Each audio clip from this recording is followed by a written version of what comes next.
आज मैं आपको एक ऐसे मछुआरे की कहानी सुनाने जा रहा हूँ जो अपने साथी के साथ एक छोटी सी बोट में सवार होकर समुद्र में गया और फिर उनकी बोट उस समुद्र में गायब हो गई। उनके दोस्त, रिश्तेदारों और साथ में काम करने वाले सभी ने मान लिया था कि वो दोनों समुद्र में कहीं डूबकर मर गए होंगे। मगर वो मछुआरा 438 दिन मतलब 14 महीने बाद वापस लौट आता है और वापस लौटते ही उस पर खून का इंजाम लग जाता है। तहकीकात में जब उससे पूछा गया कि वो समुद्र में क्यों गया था, इतने दिन तक वो समुद्र में जिंदा कैसे रहा और उसका दूसरा साथी कहाँ है, इसके जवाब में जो कहानी उसने सुनाई वो इतनी हैरत अंगेज और चौंकाने वाली थी कि इस कहानी ने उस मछुआरे का नाम वर्ल्ड रिकॉर्ड में शामिल करा दिया। इस पूरी कहानी में जिस बात ने सबसे ज्यादा रोमांचित किया कि इस मछुआरे ने इतने बड़े समुद्र और इतने खतरनाक समुद्र में 14 महीने कैसे गुजारे बिना खाने और बिना पीने के और फिर भी जिंदा बच निकला। ये कहानी है जोस एल्वेलिंगा की, जो मैक्सिको के एक छोटे से गाँव कोस्टा लुगा में रहने वाला था, जिसकी उम्र 36 साल थी और वो पेशे से मछुआरा था। 17 नवंबर 2012 की शाम को वो और उसका साथी मछली पकड़ने के लिए वो अपनी नाव पर सवार होते हैं। उनके बीच यह तय होता है कि वो समुद्र में कुल 20 घंटे गुजारेंगे और इसके बाद वापस लौट आएंगे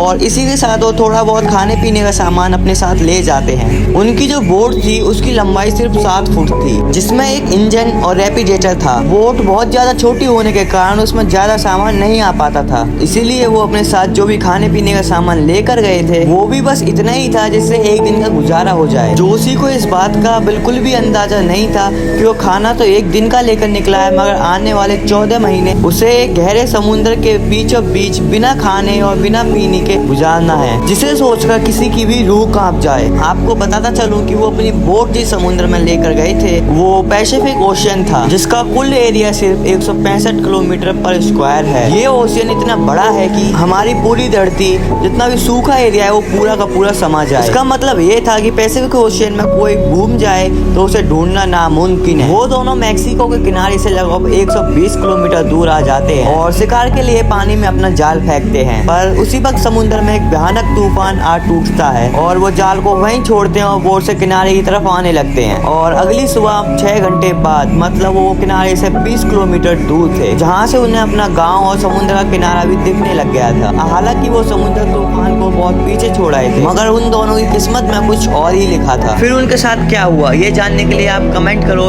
पार्ट 2 के लिए और चैनल को सब्सक्राइब करो, बेल नोटिफिकेशन ऑन करो।